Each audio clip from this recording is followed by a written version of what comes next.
아브넬이 베냐민 지파의 지도자들을 만났습니다. 17절 말씀에 보면 아브넬이 이스라엘 장로들에게 말하여 이르되 너희가 여러 번 다윗을 너희 임금으로 세우기를 구하였으니 라고 말합니다.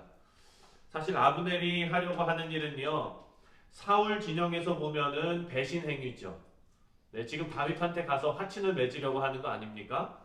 그리고 아브넬이 세운 이스보셋은요, 어떤 사람입니까? 아브넬의 조카잖아요. 예. 그럼에도 불구하고 조카를 패하고 다윗에게 이 나라를 통째로 넘기려고 하고 있는 겁니다. 이제 베냐민 지파 장로들한테 가서 너희가 여러 번 다윗을 너희 임금으로 세우기를 구하였으니 이렇게 말해요. 사실 장로들도 다윗과의 계속되는 이 전쟁이 승산이 없다는 것을 장로들도 알고 있었습니다. 그 베냐민 지파의 지도자들도 알고 있었던 거예요. 베냐민 지파의 지도자들도 이스보셋이 아닌 다윗이 정통적인 왕이 되어서 이 온 나라가 좀 잘 됐으면 하는 그런 생각이 분명히 마음 가운데 있었습니다. 그런데 뭐가 없냐면 바로 명분이 없는 것입니다. 18절을 보니까 아브넬이 이들에게 명분을 제공합니다. 뭐라고 말하냐? 18절 우리 다 같이 한번 읽어볼까요? 18절입니다. 시작. 이제 그대로 하라. 여호와께서 이미 다윗에 대하여 말씀하시기를 내가 내 종 다윗의 손으로 내 백성 이스라엘을 구원하여 블레셋 사람의 손과 모든 대적의 손에서 벗어나게 하려 하셨음이라 하고, 이렇게 장로들이 원하는 일이고 또 이 일이 하나님의 뜻이고 우리는 하나님의 뜻을 받드는 것이다 라는 명분을 제시하는 거예요. 다윗이 왕이 되는 것이 어찌 보면 하나님의 뜻인데 여러분도 하나님의 뜻을 원하지 않습니까? 그리고 여러분도 예전에 다윗이 왕이 됐으면 좋겠다 이런 얘기 하지 않았습니까? 이런 식으로 지금 명분을 제시하는 거예요. 그래서 지금 다윗을 지지하는 것이 우리가 충분히 옳은 일이다 라는 것을 말하고 있습니다. 이렇게 사울 진영의 명분을 만들고 이제 아브넬은 다윗을 찾아갑니다. 호위병 20명만 데리고 갔다라고 말합니다. 호위병 20명하고 그리고 미가를 데리고 다윗을 만났습니다. 여러분 여기서 볼 때 지금 아브넬은요 다윗과의 평화 조약 그리고 다윗이 왕이 되면 잘할 것이라는 것을 철떡같이 믿고 있었던 것 같아요. 그렇지 않으면 지금 어찌 보면은 이스보셋보다도 아브넬이 실세인데 그 20명만 데리고 다윗 진영으로 들어갈 수 있었을까요? 큰 군사를 어디 경계선에 세워놓고 그리고서 뭐 이렇게 갔다 그러면은 모를까? 지금 그런 것이 아니라 미갈과 20명의 호위 군사만 데리고 다윗 적진 깊숙이 지금 들어간 것입니다. 그리고 다윗과 함께 만나서 아주 평화롭게 식사를 나눕니다. 그리고 평화조약을 체결합니다. 당시 평화조약을 냈을 때는요, 식사를 함께 나눴거든요. 밥을 먹어야 이게 조약이 되는 거예요. 음식을 나누면서 화평의 약속을 받습니다. 사랑하는 성도님들, 왜 음식을 나눠야 하는가? 이 문화를 우리가 생각해 볼 때 예수님께서 이 땅에 생명의 떡으로 오시지 않으셨습니까? 그 오신 이유와도 비슷합니다. 우리가 성찬 예식을 할 때 이것은 예수님의 몸이고 그리고 이것은 예수님의 피고 하는 상징적인 그런 음식으로 떡과 포도주를 우리가 나눠 먹지 않습니까? 이것은 예수님께서 이 땅에 화평의 제물로 화평의 약속으로 오셨다는 것을 우리가 기념하는 것과 마찬가지입니다. 그래서 아브넬은요 다윗과 평화 조약을 맺고 헤어집니다. 그런데 여러분 이 내용을 우리가 쭉 보면은 이제 잘 되겠다라는 생각이 드는데 한 사람이 마음에 걸리죠. 누굽니까?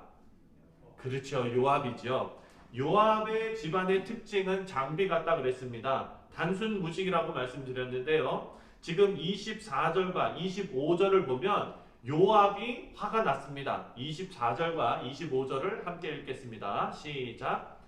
요압이 왕에게 나아가 이르되 어찌하심이니까 아브넬이 왕에게 나아가거늘 어찌하여 그를 보내 잘 가게 하셨나이까? 왕도 아시려니와 넬의 아들 아브넬이 온 것은 왕을 속임이라. 그가 왕이 출입하는 것을 알고 왕이 하시는 모든 것을 알려 함이니이다 하고. 지금 다윗에게 요압이 찾아와가지고 어떻게 이런 일을 하십니까? 이러면서 지금 아브넬이 왕을 속이려고 하는 겁니다. 얘기해요. 이런 주장을 했으면 그 뒤에 뒷받침되는 근거가 있어야 되잖아요. 그 근거가 뭐냐면 바로 요압의 느낌이에요. 네, 느낌.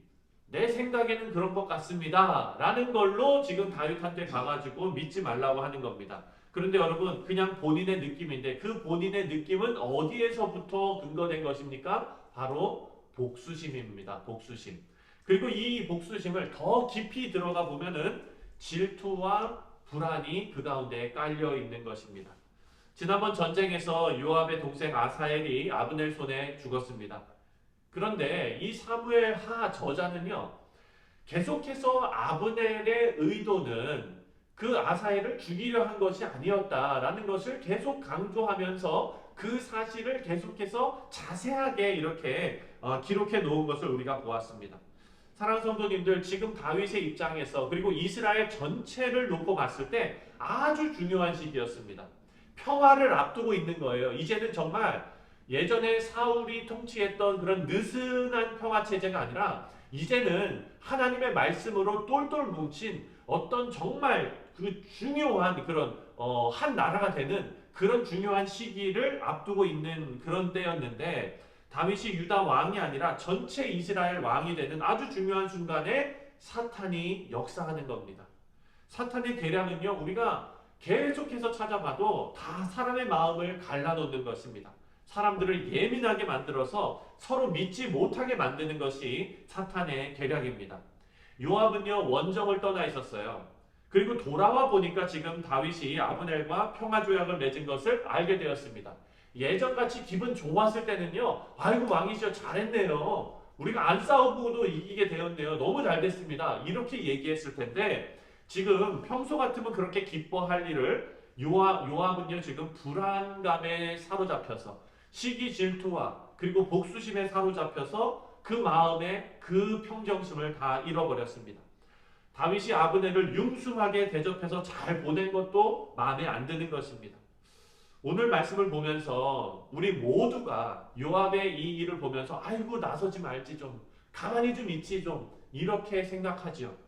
요압의 행동이 탐탁치 않습니다. 그게 우리의 시선입니다. 아니 장군이나 돼가지고 다윗 왕 마음을 그렇게 모르나? 하나님의 마음을 그렇게 모르나? 이렇게 이해가 안 되나? 이런 생각 듭니다. 근데 사랑하는 성도님들, 경기를 볼 때 관중석에 있으면은요, 게임 전체가 다 보이거든요. 하지만 실제로 경기에 임하는 선수에게는 경기를 객관적으로 바라보는 것은 정말 힘든 일입니다. 우리는 이 말씀을 마음에 잘 새겨야 됩니다.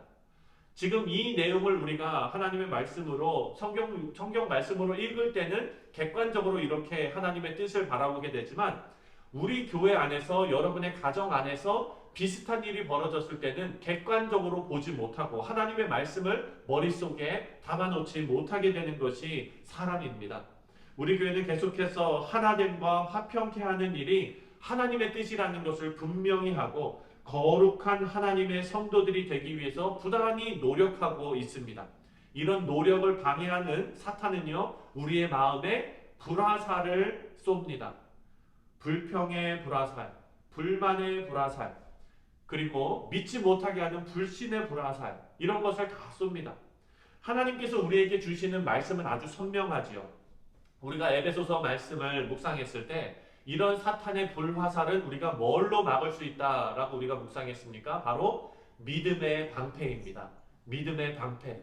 믿음의 방패는요, 그 송아지 가죽을 입혀서 물을 적셔가지고 전쟁에 나간다 그랬어요. 불화살이 꽂혀도 그 화살이 다 불이 꺼져버립니다. 사랑하는 성도님들, 우리가 구원의 투구를 쓰고 말씀의 성령의 검을 우리가 들고 믿음의 방패를 들고 이 사탄, 갈라지게 하는 사탄의 계략을 다 물리치시는 지혜로운 성도님들 되시기를 주님의 이름으로 축원드립니다.